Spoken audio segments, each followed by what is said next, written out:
Uno de los momentos a nivel profesional más lindos del año, más importantes del año, así que les agradezco mucho que asistan, que vengan aquí, quienes ya me han escuchado, que tengan todavía ganas de seguir escuchándome, y quienes no, bueno, me conocerán, y bueno, ojalá, siempre intento que, aunque sea alguna de las cosas que les digo, con una me conformo, que puedan ustedes aplicar al otro día, ya me doy por ello.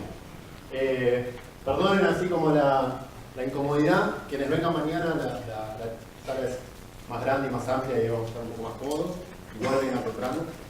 Y nada, desde ya de nuevo les agradezco mucho que estén aquí. Vamos a empezar, me presento muy rápidamente, no los voy a aburrir, tengo así como 2 o 3 slides de publicidad, pero después arrancamos. Mi nombre es Daniel Benchimol, yo tengo una empresa desde hace ya 7 años, que es Proyecto 451. Que es una empresa con la cual lo que tratamos es de asistir al editor, sobre todo. Trabajamos también con distribuidores, y con algunas librerías y con algunos organismos, pero sobre todo con el editor y con la industria editorial en todo lo que hace a la transformación digital. Esto sea desde convertir los contenidos en formatos digitales hasta tratar de asesorarlos en las estrategias de marketing, de publicidad digital, el desarrollo de proyectos a medida, aplicaciones, etcétera, etcétera. Todo lo que tenga que ver con tratar de ayudarlos a ustedes a transitar este camino, ¿sí? Por eso va mutando un poco los tipos de servicios y proyectos que vamos coordinando. Trabajamos para toda América Latina y España. La presentación la tienen completa, si quieren vayan sacando fotos y tomando notas y demás, pero ya la pueden descargar y está disponible. bit.ly/ferialibro 2019. Si no, me mandan un mail y yo se las mando, tampoco, no hay problema.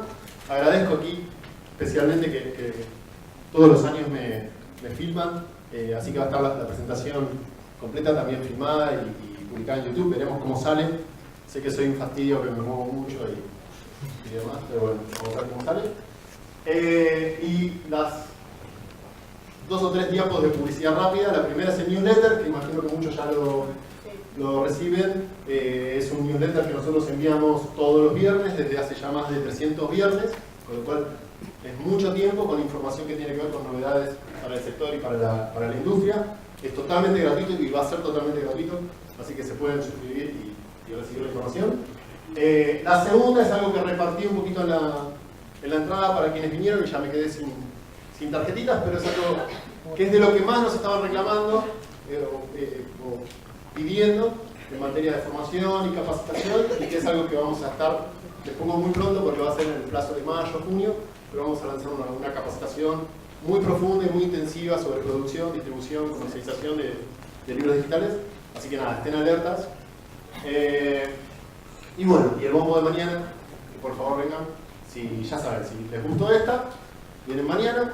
Si no les gustó, imagino que algún enemigo tendrán ahí en la industria. Siempre tenemos a alguien que no queremos mucho. Les recomiendo la charla, vienen y ya. A ver, ¿por qué año 2019 tenemos que hablar de libros digitales y audiolibros? Me gustaría tener 2 o 3 respuestas de ustedes. ¿Por qué les parece que son importantes los libros digitales y los audiolibros en esta época? Quiero 2 o 3 respuestas rápidas y arrancamos. ¿Quién se anima? Aquí. Se consume mucho contenido a través de los smartphones. Ok. El smartphone es un dispositivo con el cual hoy estamos consumiendo mucho contenido y esto es una posibilidad de estar ahí. Es parte de la nueva evolución del libro. De la evolución del libro. Ok. No sé si me gusta tanto esa definición, pero está bien, ahora vamos a charlar. Sí. Costos. ¿Por costos porque es más económico? Sí. Bueno. Sí, no, tampoco me convence tanto. Daniel, nosotros en el tema de audiolibros con un grupo de personas estamos trabajando mucho con personas con diferencias de discapacidad, eso ayuda muchísimo. Ok, bueno, como un formato de los dos, en realidad el libro digital también tiene sus habilidades para poder llegar a personas con discapacidades. ¿Sí? Yo creo porque ya está instalado, no hay vuelta atrás y porque va cambiando constantemente, entonces esto es una cuestión de seguir actualizando. Ok. También hay que considerar los soportes. ¿Los soportes? Los soportes para que se publiquen libros digitales y el merchandising que hay sobre Bueno, claro. soportes es muy mucho más importante a veces que los contenidos. Sí, exacto, exacto. Por eso ahí, no, y ahí ya está, no les prometo más. No, ahí no acuerdo tanto con el tema de los costos, porque el costo tal vez de producir, no tanto el audiolibro, pero sí el libro digital puede ser muy económico, pero después aparecen un montón de otros costos que pueden ser incluso más elevados que el del libro papel, que tiene que ver con la visibilidad y con el marketing de eso. Vamos a empezar. A ver, ¿por qué para mí es importante que ustedes piensen en el libro digital y empiecen a trabajar ya en el libro digital o en el audiolibro o en cualquier otro formato? Estos son los dos formatos que vamos a trabajar hoy, pero pueden llegar a aparecer otros. Porque estamos en una era, mañana lo vamos a profundizar mucho más estas ideas, pero estamos en una era de absoluta sobreabundancia de contenidos. Se producen más contenidos que nunca en la historia. Nunca en la historia se produjeron tanto volumen de contenidos y con un nivel de competencia con el libro muy difícil de resolver. ¿Cómo me marea? Esto es de allá, ¿no? Estoy de free. Es difícil. A ver, piensen que cada minuto se suben 400 horas de video a YouTube. En cada minuto. Y contra eso tenemos que competir de alguna forma. Contra esa sobreabundancia enorme de contenidos de la cual la propia industria no es ajena. La propia industria produce cada vez más cantidad de títulos por año. Y también es algo que vamos a ver mañana. Pero estamos en ese escenario, en un escenario de absoluta sobreabundancia y en un escenario de hipersegmentación de mercados. ¿Qué hipersegmentación de mercados puede ser? Dentro de un mismo mercado, dentro de una misma ciudad, país, o nosotros mismos nos hipersegmentamos como tipos de usuarios diferentes en distintos momentos del día. Nosotros mismos somos un tipo de persona cuando queremos formarnos, un tipo de persona cuando vamos a la noche y queremos descansar, un tipo de persona cuando estamos de vacaciones, y consumimos distintos tipos de contenidos en distintos tipos de formatos y en distintos lugares y hábitos. Entonces, poder ofrecer libros digitales y poder ofrecer audiolibros es atender a estas demandas hipersegmentadas propias de cada individuo o de un mercado y poder responder a esta sobreabundancia de contenidos. ¿Cómo debe pensarse hoy una editorial? Se debe pensar multicanal y multiformato. ¿Sí? Y sí, antes era todo mucho más sencillo, eso ya lo sé. Antes era todo mucho más simple. Antes todos entendíamos muy claramente las reglas del juego. Producíamos libros en papel, distribuíamos libros en papel y entendíamos cómo era el circuito de comercialización. Hoy todo es mucho más complejo. Es así. Y tenemos que entender estas nuevas reglas del juego y ir aprendiendo día a día. Esto no hay mucho. O sea, si estamos esperando que alguien nos diga exactamente cómo va a ser el camino a seguir, no lo vamos a encontrar. Tenemos que empezar a andarlo y tenemos que empezar a hacerlo. Entonces, ¿cuál es la primera respuesta que yo les doy? Bueno, piénsense en multicanales. Y multicanales, no estoy solo hablando del universo digital. Estoy hablando de que puedan estar presentes en una librería, pero también en una juguetería, pero también en un local de ropa, pero también en donde fuera, en un e-commerce. Empiezan a pensar al libro circulando en multiplicidad de canales y espacios, en donde esté el lector. Nosotros tenemos que pensar dónde está nuestro lector y en función de eso, construir cuáles son nuestros formatos y nuestros canales de comercialización. Esta es la respuesta. La respuesta que nos tiene que decir con qué formato vamos a trabajar. ¿Quién es nuestro lector? ¿Dónde está? ¿En qué formatos y en qué momentos quiere consumir nuestro contenido? Más allá de lo que nosotros querramos hacer. ¿En qué formatos quiere consumir el contenido? Esto nos define un poco el por qué libros digitales y por qué audiolibros. Y la otra gran respuesta que tengo para darles es que el audiolibro y el libro digital nos permite pensarnos en forma global. Parece una obviedad, pero aún hoy yo sigo percibiendo la idea de pensarnos muy en forma local y en forma de nicho, porque estamos muy acostumbrados a la lógica del libro papel. Y que cuando nos pensamos en global, nos pensamos porque hicimos una alianza con alguien y podemos distribuir ese libro a ese otro país. Lo digital, de verdad, y ahora lo van a ver en estadísticas, nos habilita a poder hacer que nuestros libros circulen en todas partes del mundo. Y que nuestros libros circulen no por una cuestión geográfica, sino en función de intereses. Nuestros mercados atienden a intereses. Intereses de entretenimiento, intereses de formación, o lo que fuera. Pero esos intereses son los que atendemos, no importa que esa persona esté en Buenos Aires, en Ciudad de México, en Madrid, o donde fuera. Lo importante es poder atender a esos intereses con distintos tipos de formatos. Y claramente el libro digital o si quieren en papel, la impresión digital por demanda, es lo que nos permite llegar a estos mercados. Siguen apareciendo cada tanto este tipo de frases, ¿no? Los libros electrónicos no nos han hecho daño. Primera gran definición, digo, el libro digital no vino a hacer daño a nadie. No viene a hacer daño, no es algo que viene a hacer daño. Porque esta mirada, o sea, ya por suerte se fue dejando con el correr del tiempo, pero sigue en parte del sector. Parece que es algo que viene a dañar a la industria, en lugar de pensar todas las posibilidades que nos habilita el libro digital al momento de pensar cómo expande los contenidos. Solo representa en torno al 5% del sector. No nos daña porque solo representa. Si representara un 30%, puede ser. Si creciera y hubiera más lectores consumiendo libros digitales, nos daña. Claro, lo dice un librero que siente que el libro digital lo afecta per se. Mañana vamos a hablar un poco de las librerías y mi pensamiento al respecto, pero claramente no pienso que los libros digitales lo dañen, ni tampoco que sean 5% del mercado.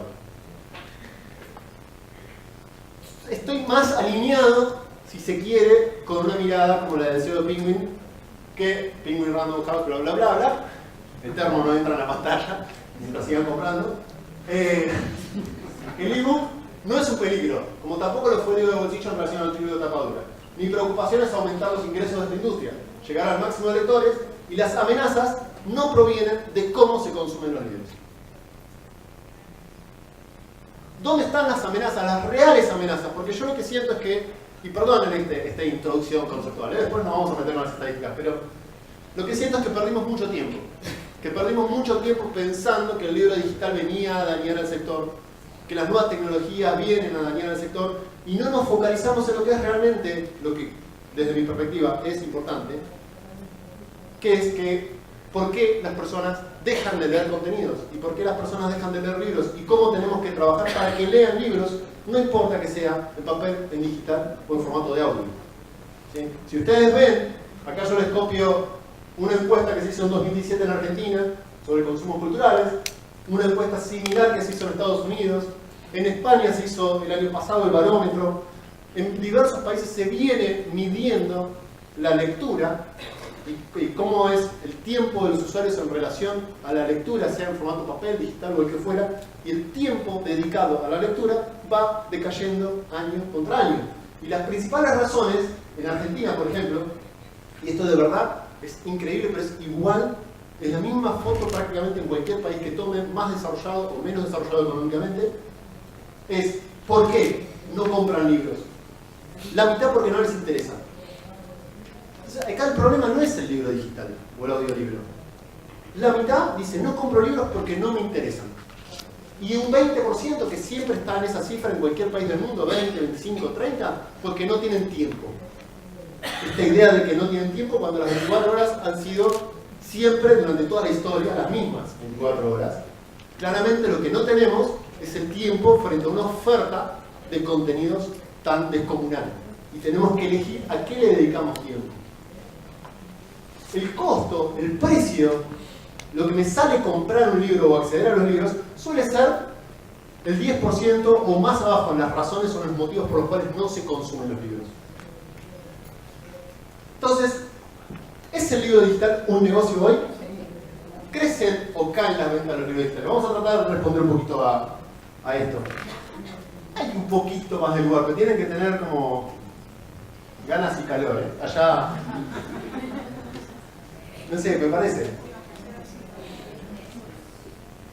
¿Cuáles son las grandes dificultades que hoy tiene el libro digital? La primera, el contexto. El libro digital se consume mayoritariamente en un smartphone, en un dispositivo digital. ¿Sí? Hay un porcentaje que se consume en e-readers, pero hay un porcentaje mayoritario, les diría hoy, que se consume en un smartphone. Y en este smartphone, la competencia que tenemos contra el libro digital es enorme. Es enorme. Cuando tenemos un smartphone en nuestras manos, queremos ver películas, queremos navegar en redes sociales, queremos leer medios digitales, queremos ver mails, queremos recibir o enviar mensajitos de WhatsApp, y contra todo eso tenemos que decirle al usuario: hola, lee mi libro. Y de verdad es una oferta, si se quiere, poco atractiva para el usuario. Es difícil competir contra eso. Lo segundo es que los dispositivos y las nuevas tecnologías nos han ido llevando a una lectura más fragmentada de todos los contenidos. Nos han ido llevando y acarreando hacia esa lógica, hacia la lógica de leer y consumir contenidos en forma fragmentada. Ni bien ni mal, pero nos llevan a esa dinámica. Y el libro, generalmente, no sé si el término es profunda, pero sí nos exige una cierta concentración y dedicación hacia el contenido, que no es lo que transcurre normalmente en un dispositivo digital. Lo tercero, digo de nuevo como desafíos y como complejidades que tiene hoy el libro digital. Hoy es mucho más fácil para cualquiera de nosotros producir audio o producir video que escribir 30.000 caracteres. Y esto es así. No estamos solo en una era en la cual hay una oferta gigante de contenidos a los cuales podemos acceder. Es una era en la cual todos nosotros somos enormes productores de contenidos. Entonces, producir una imagen, producir un video, producir un audio es extremadamente sencillo. Si yo tengo que transmitirles a ustedes un concepto, hago un video de 5 minutos, se los mando y ya. Si tengo que bajar eso a un texto, me requiere un esfuerzo de tiempo enorme, enorme.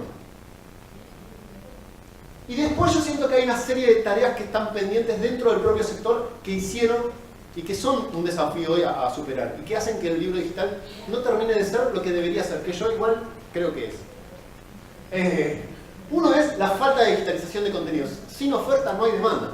Es muy básico y elemental. Pero hasta que el sector no digitalice sus contenidos, no hay tampoco del otro lado un lector que vaya a encontrar las obras de ustedes.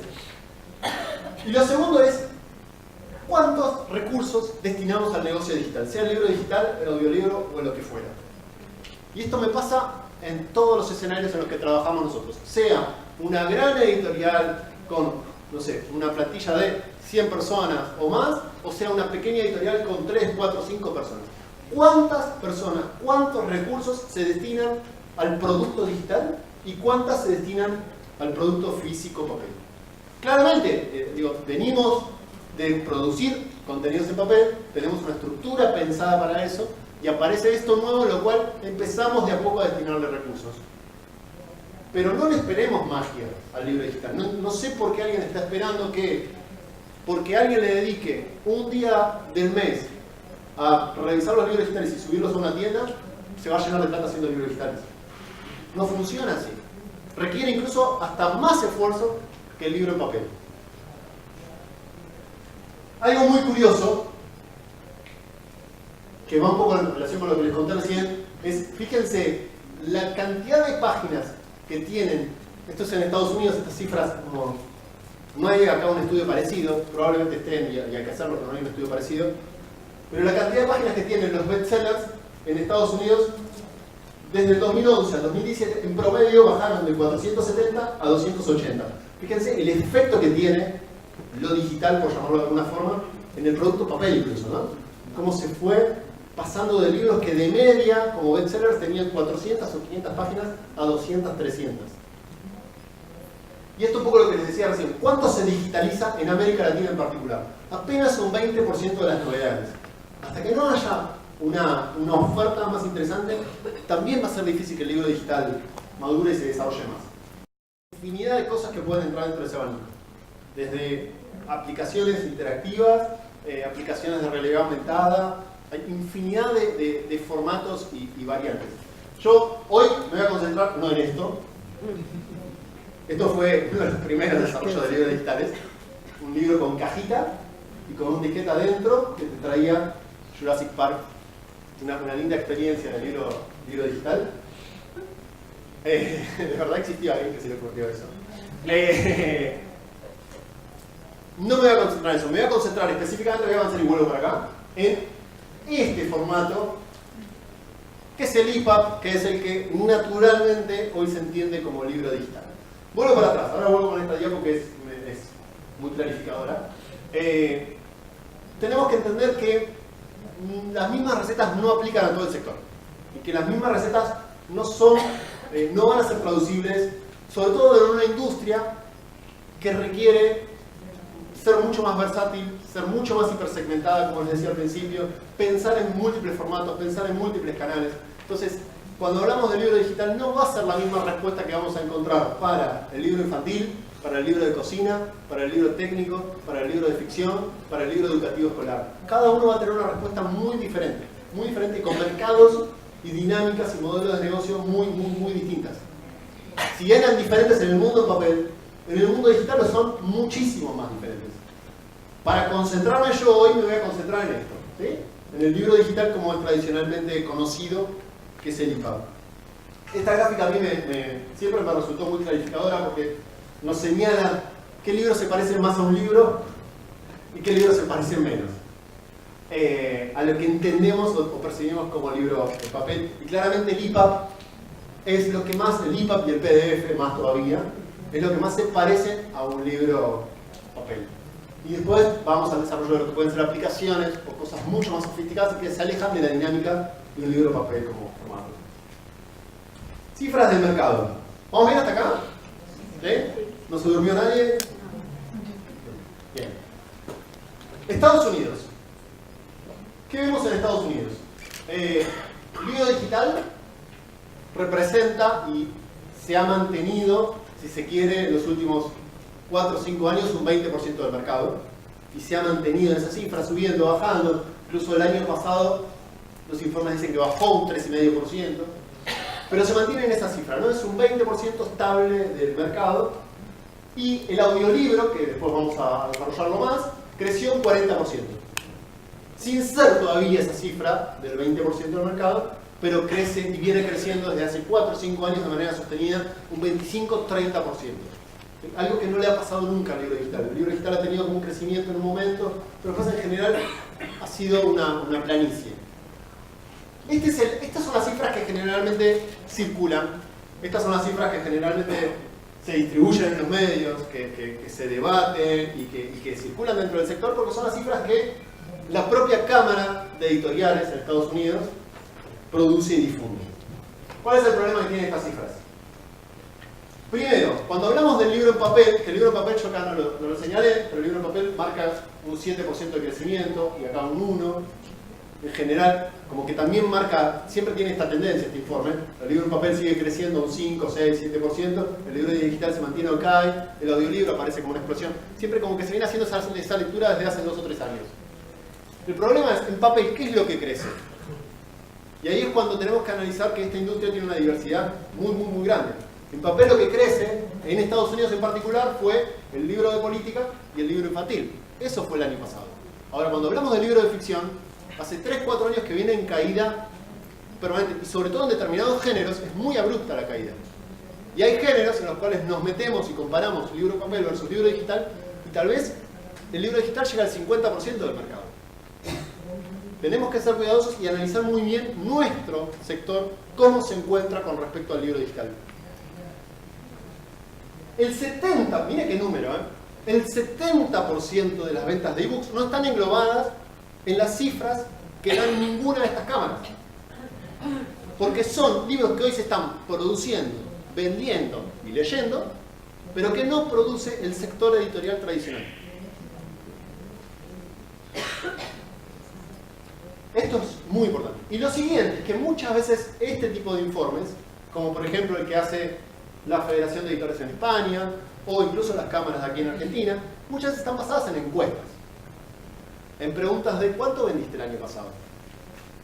Con lo cual la credibilidad que tienen esos datos es muy pobre. ¿Quién tiene los datos reales de cómo está funcionando el libro digital? Amazon. Nadie más. Ahora, el otro dato interesante y para que ustedes se entusiasmen de verdad con el libro digital. El 79%, esto es en España, un estudio de España del año pasado, el 79% de los libros digitales leídos se obtuvieron sin pagar. Lindo negocio para meterse. Esto no significa pirata, No significa pirata, no confundir gratuito con pirata. Puede ser que esto englobe pirata, pero no lo confundan. Sin pagar. ¿Hay negocio detrás del sin pagar? ¿Sí o no? ¿Qué opinan? Sí. ¿Ustedes pagan por servicios en Google? Sí. Pagan con la vida, pero pagan en efectivo. Plata, cash. No pagan. No pagan. Lo gratis en el universo digital, que es un universo que analicemos, digo, a diferencia de lo que es el mundo papel, es diametralmente opuesto. El mundo del libro papel es un libro con producciones muy acotadas y con canales y circuitos muy reducidos, ¿sí? Las librerías, con espacios de distribución muy reducidos. El libro digital es un libro que se distribuye de manera infinita, con un ancho de banda gigante a todo el mundo. Con lo cual las dinámicas y las reglas de juego son totalmente distintas. Y pensar que podemos aplicar el mismo modelo de negocio del mundo papel al libro digital es un poco errado.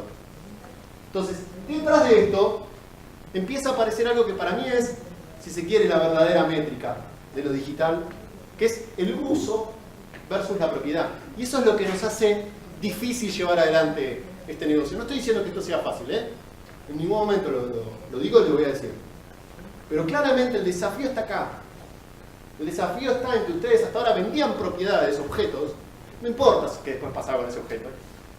Si después tengo mi biblioteca divina con mis libros, ya está, me alcanza. Hay un término en japonés que se llama, creo que es Sudonku o algo así, no voy a saber nunca bien la pronunciación, pero que es esta idea de acumular libros y tenerlos en una librería y como que eso dijera algo de mí, ¿no?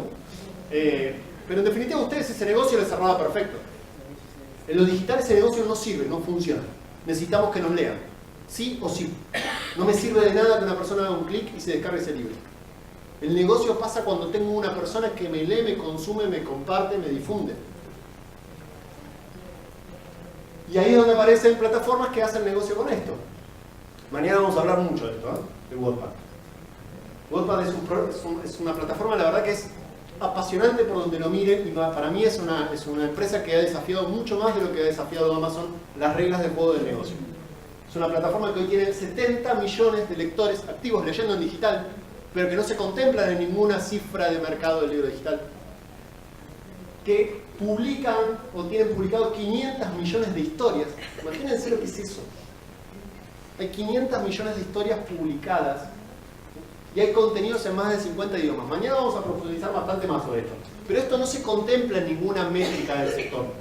No se entiende como parte del libro digital.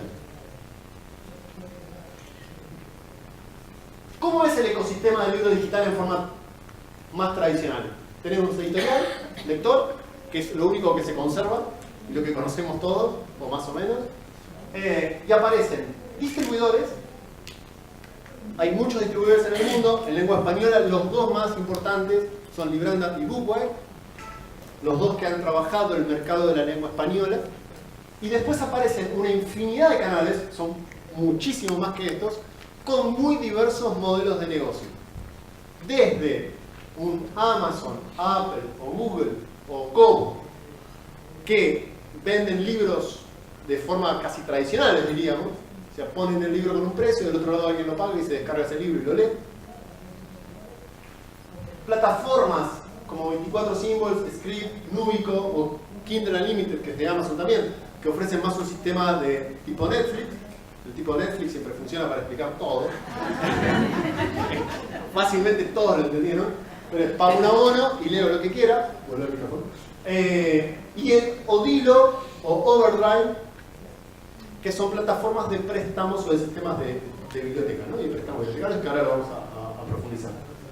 Hay infinidad más, seguramente hay algunos que hasta puede ser que algunos estén trabajando ustedes, y no esté acá mencionado, sería una lista enorme, pero lo que sí quiero que entiendan es que hay nuevos intermediarios, no es que el libro digital me habilita el trato directo con el lector, sino que aparecen nuevas empresas intermediarias. Los distribuidores juegan un rol fundamental porque nos permite llegar a toda esta cantidad de canales sin tener el esfuerzo de tener que estar relacionándonos con todos estos canales, con los que existen y con los que puedan aparecer.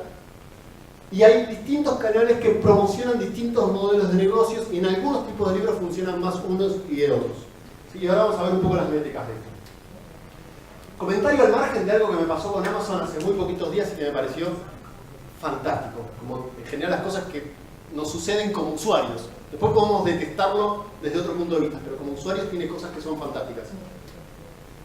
Leyendo, fíjense el recorrido, ¿no? Leyendo un tweet en un viaje, veo un libro, me interesó ese libro, rápidamente, o sea, me entró como el caliente del libro, voy, lo busco en Amazon, lo encuentro, hago 2 clics y lo compro. Tienen un sistema donde cuando uno ya está registrado de verdad, no tienen que asentar nada, son 2 pasos literales, 2 pasos y empecé a leerlo. Empecé a leerlo en el viaje, lo seguí leyendo a la noche y demás. Al otro día me llega un mail diciéndome que hubo un problema con mi tarjeta de crédito. Que fuera, no importa, las tengo todas. No importa. Pero lo que quiero que se quede con la idea es, nunca me dejó de dar el libro, nunca me dejó de vender el libro. Después te voy a cobrar, no importa. No importa, tú me vas a corregir los datos, después no va al caso. Y en todo caso, nada, perdimos, no pasa nada. Pero lo primero y lo más importante es que vos no pierdas ese momento de calentura, entre comillas, de querés este libro, ya lo tenés. Empezá a leerlo. ¿Qué es lo que funciona en digital? Lo que funciona en digital es el caliente, es el momento, es agarrarlo a ese usuario que está en ese momento que les diría hasta desde la lógica más tradicional. Acaba de escuchar algo en la radio y le pareció interesante y lo quiere comprar. Los datos estadísticos que les voy a compartir ahora vienen fundamentalmente de 3 informes.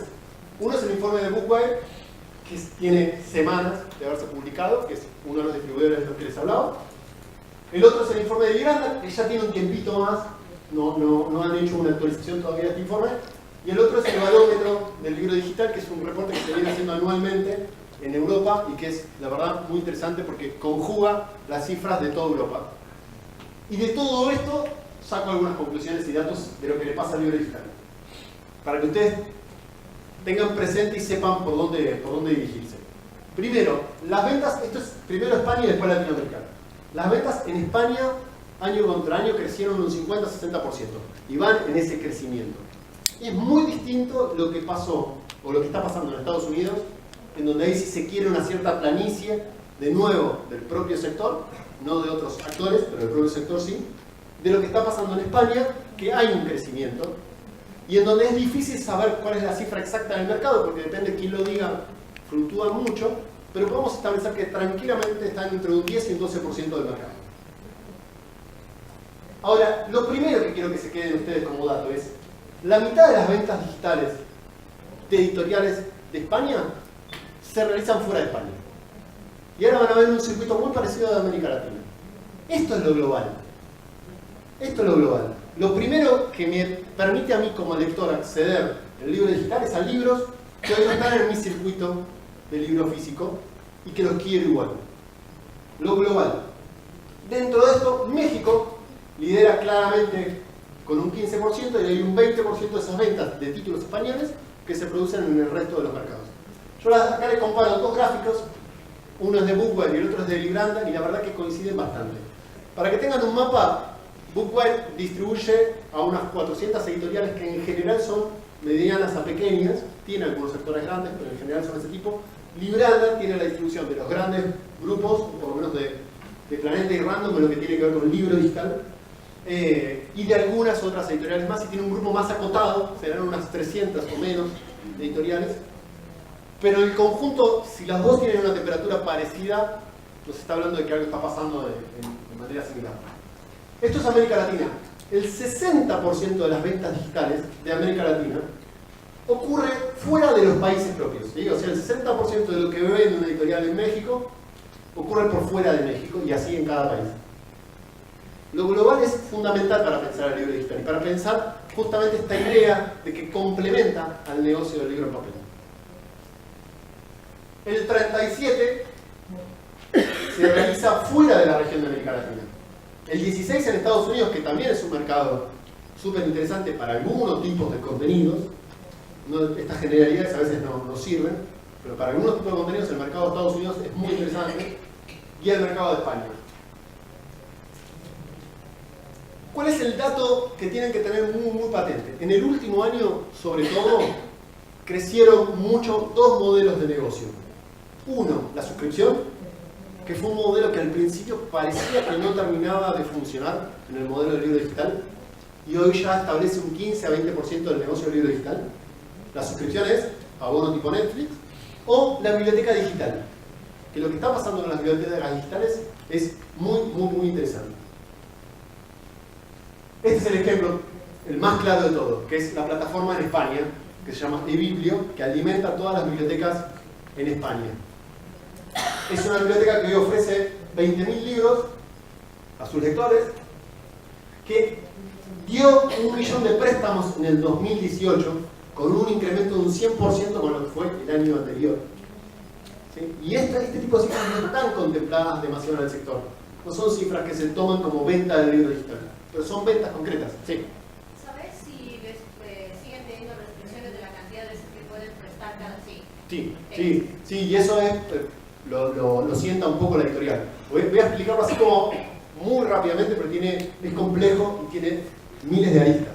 Pero básicamente la editorial dispone de los libros a través de una plataforma, generalmente es Odilo u Overdrive, Odilo en España y en México. Y sí, en general en Latinoamérica es la plataforma que está funcionando, después hay varias más, pero es una plataforma. Lo ofrece a través de esta plataforma. Del otro lado hay una biblioteca, en principio una biblioteca. Después empiezan a aparecer otros actores que pueden cumplir el rol de una biblioteca, como una aerolínea, en un vuelo, o lo que fuera, que le da libros a sus lectores. Los lectores en principio no pagan por esos libros, porque son miembros de esa biblioteca, o si pagan, pagan por ser miembros de esa biblioteca, pero no pagan por esos contenidos, y tienen un acceso limitado a esos contenidos, en el sentido que cada contenido se maneja en forma de préstamo. O sea, yo, me quiero este libro, perfecto, está disponible, me lo descargo, lo leo, a las 3 semanas se me va, o no está disponible, tomo una reserva, cuando esté disponible me avisa mientras sigo leyendo otro libro. En general lo que hay es poca cantidad de préstamos por cada uno de los libros, depende un poco los bestsellers y demás, pero hay mucho volumen de libros y el crecimiento que hubo de préstamos el año pasado fue exponencial. Y ustedes pueden estar acá con sus libros de Argentina o de cualquier país. ¿Y sin costo? ¿Sin costo para quién? Para el usuario sí. Para el usuario sí. El que compra en definitiva es la biblioteca. El que tiene que tener un presupuesto, como lo tiene para comprar libros en papel, lo tiene para comprar libros digitales. Si no lo tiene para comprar libros en papel, tampoco lo tendrá para comprar libros digitales. No, pero digo, ¿cuál es la diferencia de mercado? Por ahí lo puede haber entre 24 symbols, ponele, y esto entonces. Porque la otra tiene costo, eso sería. Claro, la otra en 24 symbols puede ser que no tengas una oferta tan grande como esta, pero además es una oferta en la cual el modelo con Netflix, uno paga un abono mensual, por ese abono mensual accede a una oferta enorme de contenidos sin límite y sin restricciones. Tampoco lo tenés, lo vas a comprar cuando querés, pero no lo tenés. Acá es, yo soy de la ciudad de Málaga, hay mucho, ahora les voy a mostrar ejemplos de Latinoamérica. Por lo tanto, soy socio de la Biblioteca de Málaga y por ser socio, como socio de la biblioteca física, tengo acceso a la biblioteca digital. Simplemente por haberme registrado como ciudadano de la ciudad. Y tengo acceso a una oferta de libros si están disponibles o no están disponibles. Quien paga por esos libros es la biblioteca y hay un jugador tecnológico, en este caso Odilo, que hace la plataforma y que hace que funcione la plataforma. Algo que, vuelvo rapidito para atrás. No sé si vieron Barcelona. No lo habían caído en la cuenta. Es una marca japonesa que es algo así, es difícil, pero es algo así como un Amazon de Japón y que ha ido comprando muchas cosas. Salió de compras y compró la remera de Barcelona y compró varias cosas más.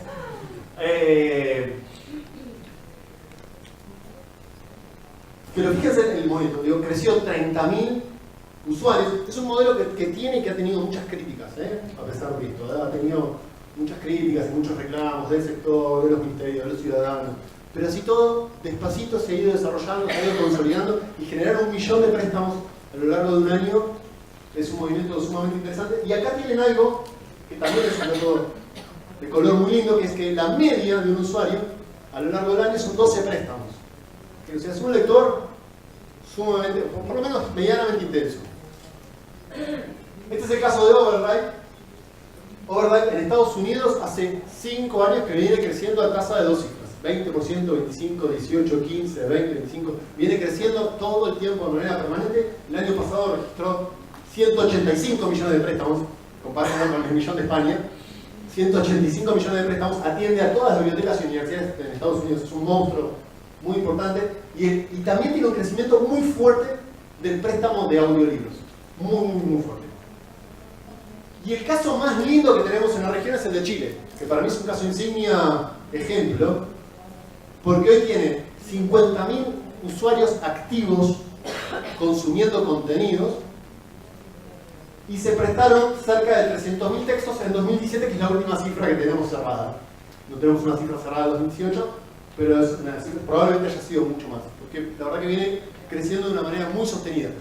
Para que lo entiendan en este caso, es una plataforma que le habilita a cualquier ciudadano de Chile, por ser ciudadano chileno, por tener un DNI chileno, acceder a una oferta de libros que la propia biblioteca va comprando y va pagando. Solo para ciudadanos chilenos. No solo para Chile, pero sí para ciudadanos chilenos. Y está bien, es parte del servicio del Ministerio de la Biblioteca a sus ciudadanos. El otro dato que quiero que tengan muy presente. Una cosa es lo que le sucede en general a los grandes grupos editoriales o a los medianos para grandes, en donde la venta de libros digitales transcurre en los grandes canales, Amazon sobre todo, o en las grandes tiendas, y otra cosa es lo que le pasa a los medianos y pequeños editoriales que producen y distribuyen libros digitales, que en general se les diversifica mucho más la venta. Y las ventas empiezan a aparecer por tiendas, las más conocidas si se quiere de Apple y Google, pero también por otras tiendas mucho más de nichos y mucho más específicas. Si se quiere, parecido a lo que puede pasar con el libro papel. El libro papel muchas veces la editorial pequeña, mediana, independiente circula por ciertas librerías pequeñas, medianas y independientes y no tanto por las grandes cadenas. Precios. En España el precio modelo está entre 4 y 10 euros de los libros más vendidos. ¿Sí? No importa a qué precio le puso el editor, sino qué precios están funcionando. Bueno, entre 5 y 9 euros y sobre todo entre 5 y 8 es donde se produce el pico. Fíjense que a partir de 10 euros la barrera empieza a caer fuertemente. Es un precio ya costoso para este tipo de contenidos, independientemente del tipo de contenido que fuera. En Latinoamérica se dan dos bloques, uno entre 5 y 8 y otro entre 10 y 13, en donde las mayores ventas se concentran. Y claramente hay variantes de acuerdo al tipo de género. Claramente se producen enormes variantes. Una cosa es una novela romántica, cuyo precio promedio del libro que se vende está en torno a los 4 euros, y otra cosa es un libro de gestión empresarial y de formación, que el libro puede llegar a tener 8 euros de precio a la venta, ¿sí? Porque las mayores ventas se concentran en ese precio. O sea, de nuevo, si el mercado tenía sus diferencias en el mundo del papel, en el digital las tiene aún más. Ustedes tienen que evaluar. La primera respuesta es dónde está el lector de ustedes. ¿Cómo quiere consumir los contenidos? ¿Cómo los consume hoy? ¿Y qué oferta le pueden dar en relación con eso? Sea libro digital, sea audiolibro, bajo qué canal, bajo qué formato, bajo qué precio, bajo qué modelo de negocio. Algo parecido a hoy. Después, claramente el 60-70% de las ventas se concentran hoy en ficción, más que en no ficción. Es algo que por lo menos a mí siempre me resultó bastante llamativo. Pensé que el libro de no ficción por lo menos iba a tener la mitad del negocio. Y en general la ficción, y sobre todo, lo que más funciona es novela romántica y ficción contemporánea. ¿En formato digital? Sí. Poesía y Poesía... no. No, pero la poesía en formato digital transcurre por otros lugares muy interesantes, ¿eh? No por este tipo de modelos más tradicionales. Y lo otro, que también puede parecer una obviedad, pero es importante remarcarlo, es que lo que funciona en digital es más el libro de fondo que la novedad. O a la larga, funciona mucho más el fondo que la novedad. Tomen el género que tomen, en general el 70, 60, 80% de las ventas se producen sobre libros de fondo más que por las sobrenovedades. Ahí está la importancia de ustedes al momento de construirse como proyecto editorial y construir un fondo editorial más que la novedad. Algo de lo que vamos a hablar bastante mañana, esta idea poco maníaca del sector de producir novedades permanentemente. Audiolibros. ¿Vamos bien? ¿Sí? A ver si ninguno se durmió. No. Como un poco rápida, pero quiero darle los puntos que para mí son claves. Audiolibros. No hablamos de esto. Poco.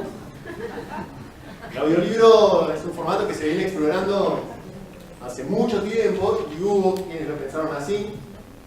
Un lindo cassette con toda la dramatización completa del retorno. Claramente lo tengo.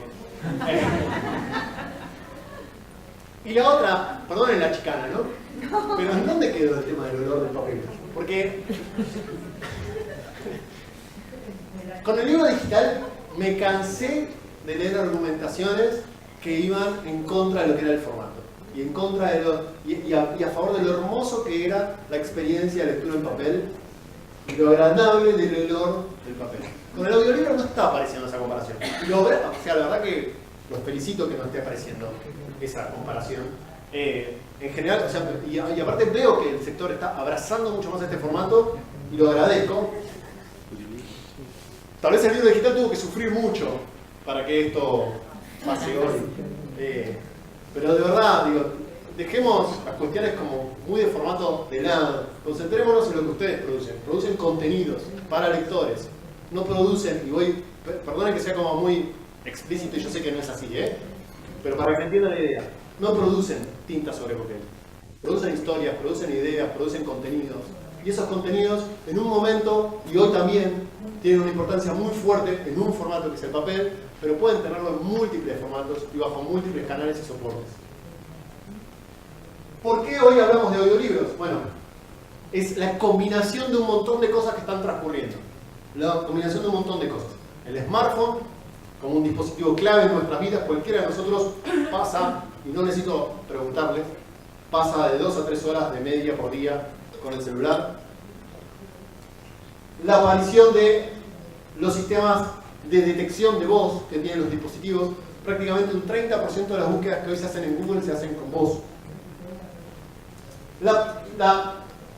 El resurgimiento de los podcasts como un formato de consumo de contenido, que también empieza a generar un hábito por este tipo de formatos, y la emergencia de estos dispositivos, que es algo que vamos a hablar un ratito. ¿Cómo es el mercado del audiolibro? Bueno, Estados Unidos es un mercado apabullante. Es un mercado que hace 4 o 5 años que viene creciendo a 2 cifras, que alcanzó el año pasado los $3.000 millones,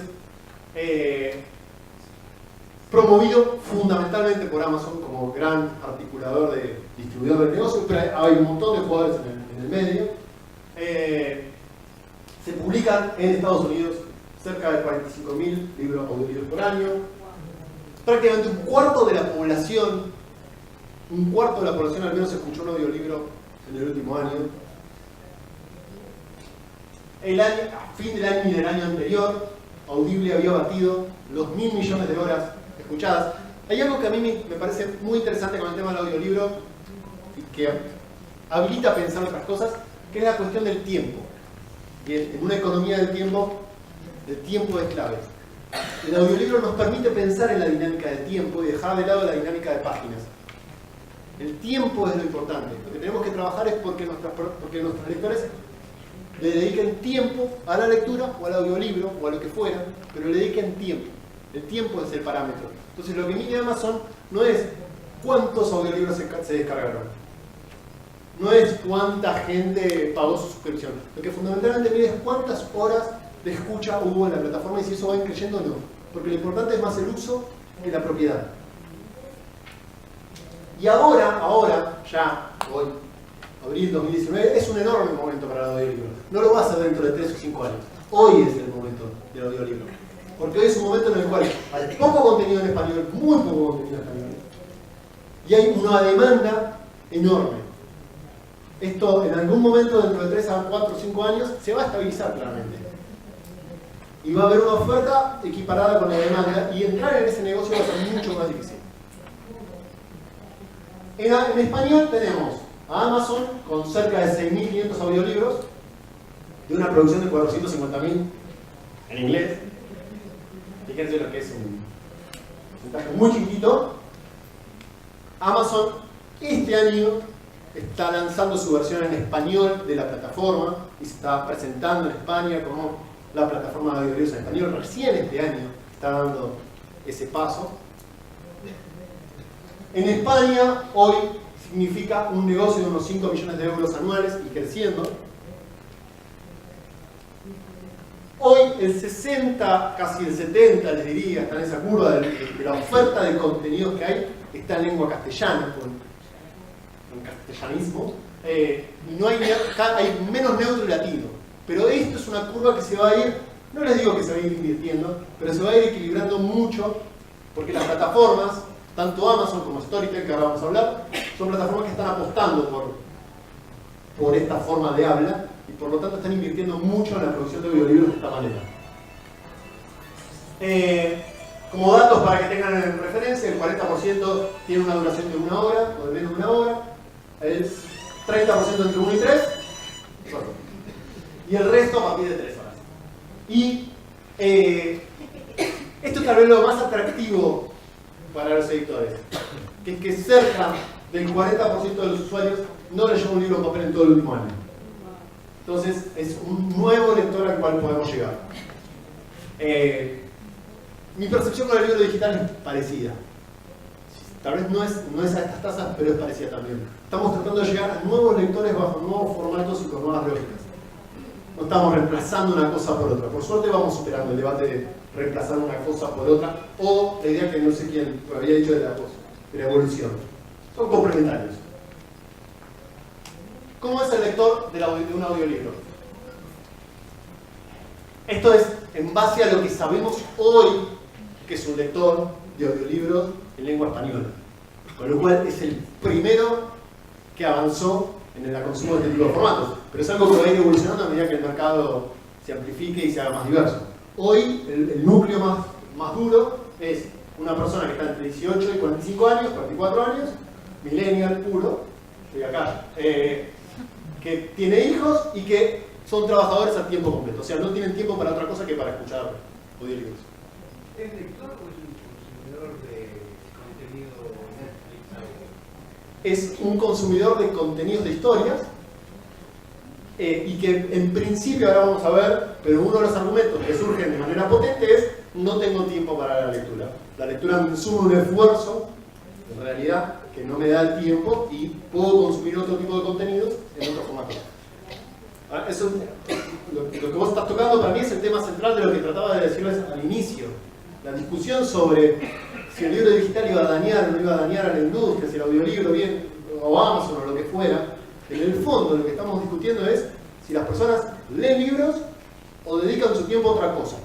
Y el hecho de no haber avanzado con el libro digital, desde una perspectiva muy personal, implicó que Netflix y otras plataformas avancen y ocupen ese espacio-tiempo. Entonces sí, es una competencia interesante para Netflix. Es una competencia más atractiva e interesante para Netflix. El dispositivo por lejos empleado es el smartphone, por lejos. Donde se consume en la casa, que es interesante esa cifra, porque uno supondría que el consumo se da en otros espacios, y la verdad que se da mucho en la casa. Obviamente que en los momentos en los cuales hacemos otras cosas. Y el 36 en los autos. El auto, que después al final voy a hacer una referencia al respecto, es un lugar central hoy para el audiolibro, central hoy para la industria. Respondiendo un poco a lo que decías antes, las cifras indican que hay un momento de lectura muy alto en el momento de ir a dormir, muy alto, ¿no? De gente que antes leía libros en papel, después empezó a ver Netflix y ahora se pone auriculares y escucha. 3 razones, y a mí esto me encanta, 3 razones por las cuales las personas que consumen audiolibros dicen que consumen audiolibros y que les gusta este formato. La primera, porque pueden hacer otras cosas mientras escuchan. Claramente es algo que si ustedes lo empiezan a percibir como usuarios se van a dar cuenta. Pueden cocinar, pueden lavar los platos, pueden ir a buscar a algo, lo que fuera, trayectos, y escuchan. Y escuchan, y sobre eso se dan cuenta que tal vez en el plazo de una semana leen un libro y antes no encontraban la manera de hacerlo. ¿Quiénes? A ver, rápido, ¿quiénes probaron audiolibros? De escuchar. ¿Quién ahí?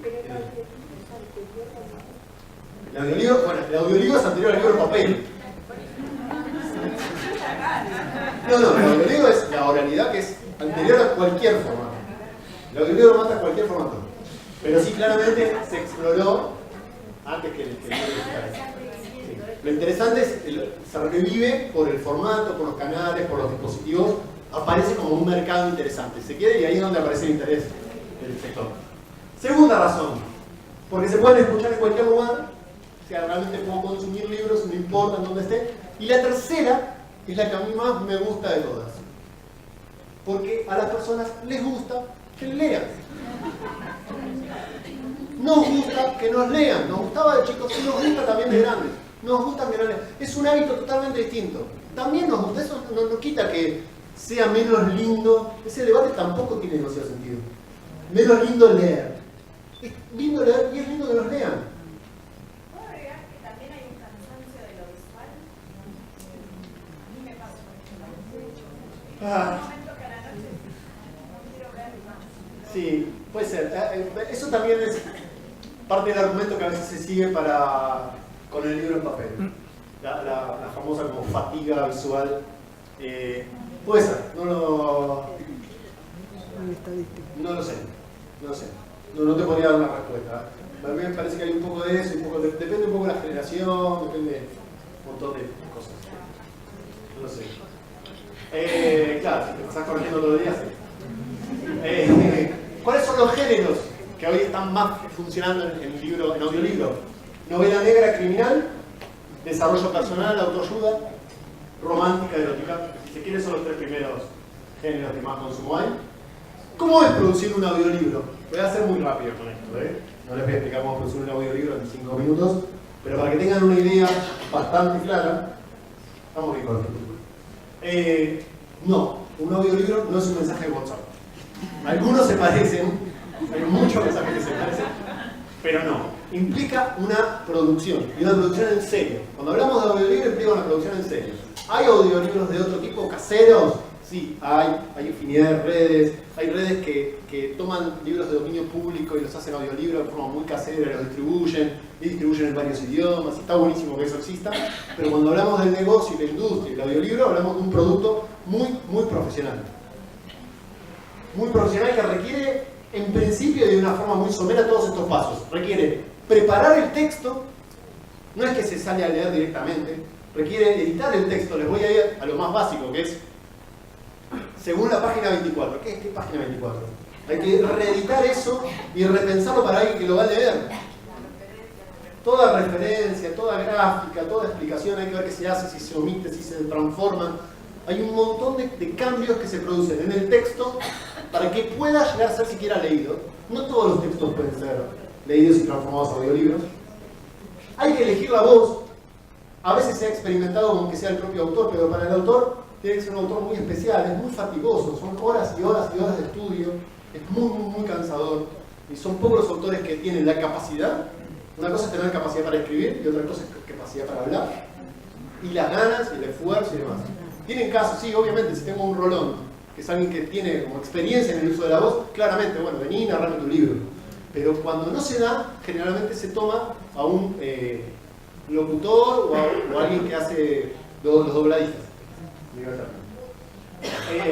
Se requiere un estudio de grabación, no es una computadora con un micrófono y ya, hay que un estudio de grabación y generalmente se cuenta hasta con un director que va siendo como las veces el director de arte y va guionando y llevando adelante la historia.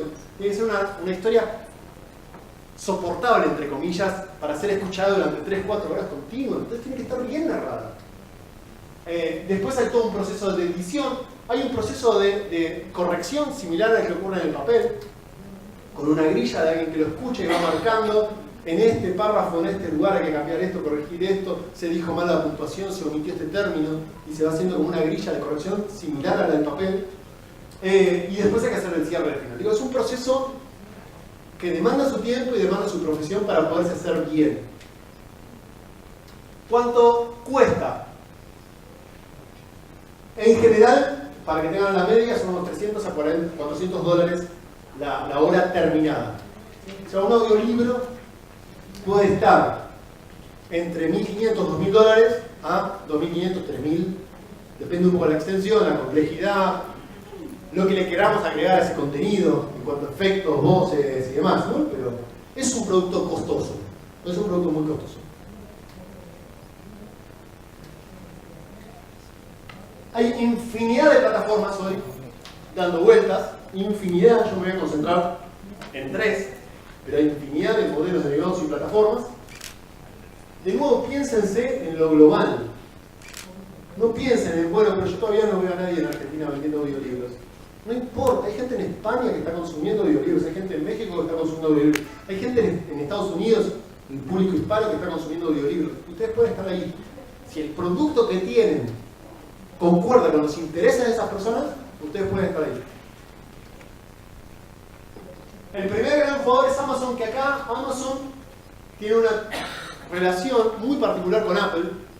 En esto van juntos y van de la mano. La plataforma los comulga y cuando uno distribuye con Amazon, distribuye tanto en Amazon como en Apple. Están disponibles en las dos plataformas.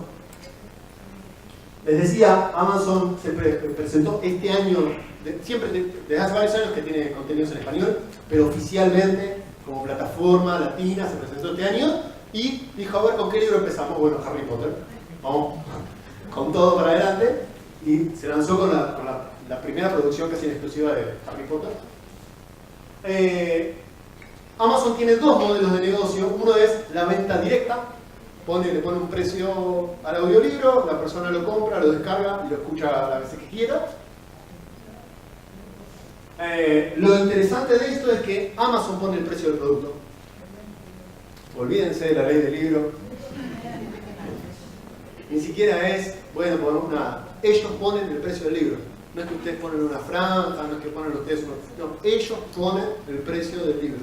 Y lo ponen en función de qué? Del tiempo, fundamentalmente es el primer elemento, el tiempo que dura ese audiolibro, define cuál es el precio. Me lo puso a $10. ¿Por qué me lo puso a $10? No importa. Me lo puso a $10. Ellos definen el precio del libro. Suelen ser caros los audiolibros, ¿eh? Los audiolibros suelen tener un precio de 14, 15, hasta 20, a veces $. Suelen ser productos caros para este modelo de negocio, donde la persona compra ese audiolibro. Y después está el otro modelo, que es el que generalmente se entiende bajo la marca de Audible, que es un modelo de suscripción, en el que el usuario paga $15 por mes.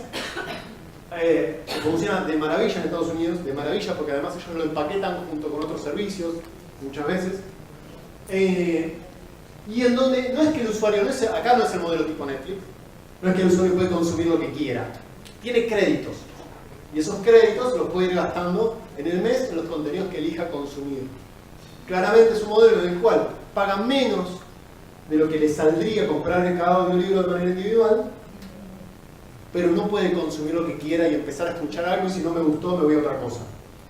Voy gastando mis créditos y acumulando los créditos en función de cómo vas haciendo mi consumo a lo largo del año. ¿Y es como sistema de préstamo? No.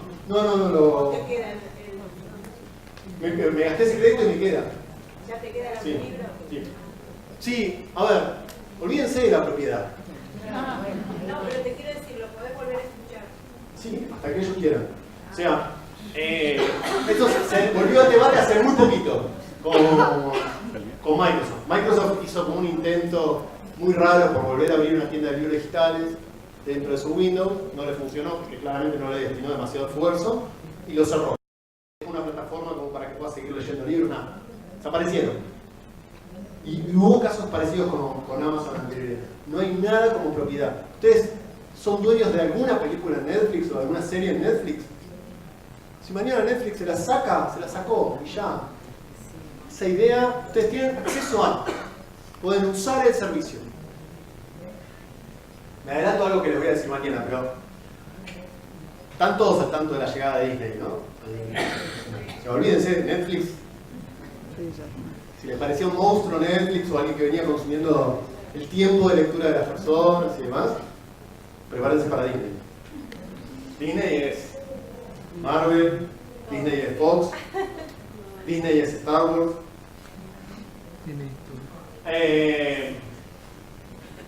Así como hitos muy rápidos, no los voy a repasar todos, pero me quiero quedar con uno, fundamentalmente. En el año 2013, Audible, que es una empresa productora de audiolibros, a su vez, de Amazon, dijo ser la principal empleadora de artistas en Nueva York. O sea, más que cualquier empresa productora de series, de televisión, de cine. Ellos contrataban más artistas que cualquiera. A ese nivel y a esa escala. ¿Cuáles son los...? Es muy difícil entender el modelo de Audible, ¿eh? Es muy difícil. Muy difícil de entender, porque primero ellos determinan el precio del producto y segundo determinan también cuánto nos van a pagar. Y las reglas son muy poco claras. Muy poco claras. ¿Pero lo producen ellos? Ellos tienen varios modelos. Uno es, lo producen ustedes, lo distribuyen de manera exclusiva con nosotros. La exclusividad suelen ser 7 años. 7 años en el mundo tecnológico es un abismo. Piensen hace 7 años atrás. Un abismo. 7 años en exclusiva y ahí se quedan con el mejor de escenarios, que es un 40% de regalías. Que es muy difícil de explicar. Quédense con el 40%. Porque, de verdad, en un modelo que funciona por créditos y que tiene que ver con cómo las personas consumen esos créditos, no hay algo, no es que cuesta $10, entonces me quedo con un 40% de esos $10. Ese 40% es un índice en función de la cantidad de escuchas que hubo ese mes y en función de los créditos que se consumen. Hace un bla bla, bueno, te corresponde tanto. Pero de eso, un 40%, que es lo más que pueden pagar. Después tienen una oferta que la tienen en lengua inglesa, y que ahora la están empezando a ofrecer en lengua española, que es hacer una coproducción. Ellos se hacen cargo de la producción del audiolibro y reparten las ganancias con ustedes. Esto estén atentos porque las dos plataformas, y no solo estas plataformas, Netflix o el que fuera, hoy están demandando contenidos. Están desesperadas por contenidos. Entonces, cuando a mí me dicen dónde está el modelo de negocio en la industria editorial, bueno, ahí hay una puerta muy interesante, porque estas plataformas están demandando contenido de manera feroz. Necesitan contenido para alimentar a sus usuarios. Lo necesitan ya. Pero pagan poco. Depende. Depende del contenido que tengas, depende. Pero sí. El poder de negociación que tienen. El poder de negociación lo tienen ellos. Pero en este caso es. En este caso es coproducir. Y la coproducción implica muchas veces el pago, la compra de derechos con alguna especie de adelanto, hacerse cargo de la producción, en muchos casos, que ellos saben hacerlo, primero que nada, y además tienen la posibilidad de gastar $2.000, $3.000 en invertir en ese contenido. Y después, sí, obviamente, las regalías que queden de ese libro van a ser repartidas entre ambos. Tengan muy en cuenta el tema de la exclusividad, muy en cuenta. 7 años, 5 años es muchísimo tiempo, muchísimo tiempo. Entonces no está mal como primer paso, no está mal como una primera apuesta, no está mal si ustedes no tienen la posibilidad para hacerlo y quieren probarlo, pero sepan que del otro lado están comprando algo que los va a limitar después cuando esto pueda o no ser más fuerte. En el momento que entregas el contenido, lo entregas de una vez, no tienes opción ya de reimpresiones ni nada, solo lo hiciste y ¿A qué llama reimpresión? No, el contenido, claro, lo das, hay una producción del otro lado, por 7 años, y después de esos 7 años tienes la posibilidad de volverlo a producir y distribuirlo por donde quieras. Bueno, en el mejor de los casos te dan ese producto producido. Y después pueden distribuir por Audible, pueden producirlo y distribuirlo, pero las regalías bajan al 25% si no lo hacen de forma exclusiva. Si dicen yo lo voy a distribuir en audiolibro, y en muchos lados más, ustedes piensan que pueden llegar a las plataformas de audiolibros de manera directa o a través de distribuidores. De nuevo, Bookwire o Libranta pueden jugar con estos distribuidores para poder llegar a estas plataformas y llegar a múltiples plataformas. En esos casos las regalías son menores, bajan mucho, pero tienen la posibilidad de estar en múltiples canales. Storytel, que lo habrán mencionado y que tiene un par de charlas aquí mismo en las jornadas y también va a estar en Contec el viernes. Es una plataforma sueca que viene haciendo audiolibros desde hace muchos años atrás, viene metiéndose en este negocio desde hace muchos años atrás y tuvo, creo yo, el acierto de meterse en lengua española antes que Amazon. Empezó como a tratar de acelerar el ritmo para meterse en ese negocio antes que Amazon. Se metió ya en España hace 2 años, en México el año pasado. Se mete, cada vez que se mete en un país, se mete de una manera bastante fuerte, con publicidad, con compra de contenidos, con producción de contenidos locales y demás. Lo hace muy bien, el producto es muy bien. A diferencia de Amazon Audible, lo que le propone el usuario es un abono que varía de acuerdo al país, pero está en el torno de los 10 a 12 euros. Fíjense que es incluso a veces más caro que Netflix, o muy similar o más caro que Netflix, y en donde yo puedo consumir lo que quiera. Pero yo puedo consumir lo que quiera es muy positivo para pequeñas y medianas editoriales. Porque cuando yo tengo un crédito para gastar, o 2 créditos para gastar, lo gasto en ese libro. Que puede ser el libro de una pequeña y mediana editorial, pero digo, en general viene provocado más por una acción publicitaria o por algo que me ha generado una gran editorial. Y no tengo más para gastarme. Acá puedo, me da más libertad para probar, para degustar, para conocer cosas que no me animaría a conocer de otra manera. Ofrece 2 modelos en general. Un modelo en donde ustedes pueden producir el audiolibro si tienen las posibilidades y la capacidad de invertirlo y se quedan con el 50% de las regalías. De nuevo, es complejo de explicar el 50% de qué, pero es más claro, es bastante más claro, o por lo menos es más prolijo de lo que pasa con Amazon. Tiene que ver con las escuchas. Ellos parten los audiolibros en escuchas, en quintos, y cuanto más escuchas tenemos, más esa escucha genera un ingreso, claramente genera un consumo, la mitad la reparte el editor, la mitad se la quedan ellos. Y después hay un modelo, que es el modelo con el que apuestan y hacen una inversión muy fuerte, en donde ellos compran o hacen una relación de cesión de derechos, producen el audiolibro de ellos, lo saben hacer muy bien, y reparten estos ingresos durante un periodo de tiempo. Este 50% lo reparten entre la productora, el audiolibro y ustedes. De nuevo hay una cuestión de exclusividad de 5 años, no de 7, pero para mí no es un dato menor. O sea, los grandes grupos editoriales que tienen la posibilidad de producir audiolibros los producen por su cuenta y no van por este camino ni loco. O sea, producen y lo distribuyen en todos los canales que puedan. Medianas a pequeñas que no tienen la posibilidad o la capacidad para invertir y para hacer una inversión semejante en algo que tampoco tenemos del todo claro si va a funcionar o no, este modelo parece como algo muy interesante porque es como una coproducción con alguien que lo sabe hacer y que nos lo ayuda a distribuir y que también va a estar interesado en que el libro funcione. Porque claramente no es que compran cualquier cosa, sino que compran lo que les parece que va a funcionar y va a fomentar para que eso funcione. Ahora, ustedes están contratando algo en un negocio que dentro de 5 años va a ser muy maduro y que tal vez se quedan un poco afuera de ese contenido. Con lo cual sean muy cuidadosos de qué contenido sea y cuándo compran. Siempre es que Sí. un libro ya escrito por un autor que se pasa a audiolibro, o sea, no se ha dado el Sí. hecho de que se Ahora. escriba directo para audiolibro tipo guión. Sí. Ahora, hay un justo voy con eso. Ah,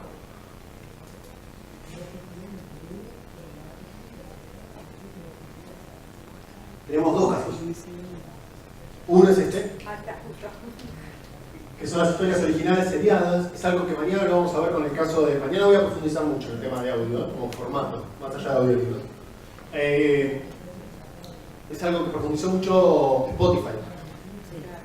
Spotify lo está haciendo muy bien. Está empezando a producir contenido específicamente pensado para audio, escrito para audio. Storytel empezó con una historia de Vita, lo cual eso fue un desafío muy interesante de historias escritas y pensadas para audio. Fíjense que están muy necesitados de contenido, necesitan producir contenidos. Y cuando no encuentran que las editoriales respondan o avancen, bueno, ellos empiezan a producir también por su cuenta. El caso de Netflix es lo más evidente de lo que van a ver en el futuro de esta industria. Es el caso más evidente. Cuando entran hoy a Netflix, ¿qué ven? Películas y series de Netflix. Porque ya llegó un punto en el cual necesitan un volumen de contenidos muy grande. El volumen de contenidos de series se triplicó prácticamente en los últimos 3 años.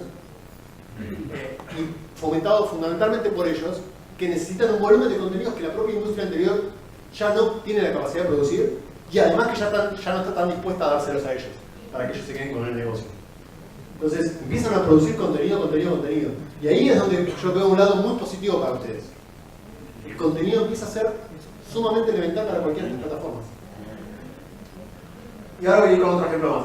Y después hay un tercer caso, para que lo tengan en el radar, que es el caso de Ubook, que es una plataforma que está en Brasil muy fuertemente, que tiene unos 6 millones de usuarios en la plataforma, y que está empezando a dar sus pasos en lengua española sobre todo y en inglés.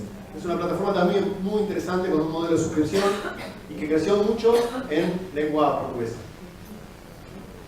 Acá tengo una cita del CEO de Ubook que dice: hablamos con Amazon para que vengan a Brasil, para que metan su plataforma Audible en Brasil. Le dijimos que queremos que vengan, queremos que sean nuestra competencia y que entren al mercado porque preferimos el 50% de un mercado de 4.000 millones, que lo dispare Amazon, que el 100% de un mercado de 50 millones. Yo lo único que le quiero decir es que el 50% no se lo va a dar.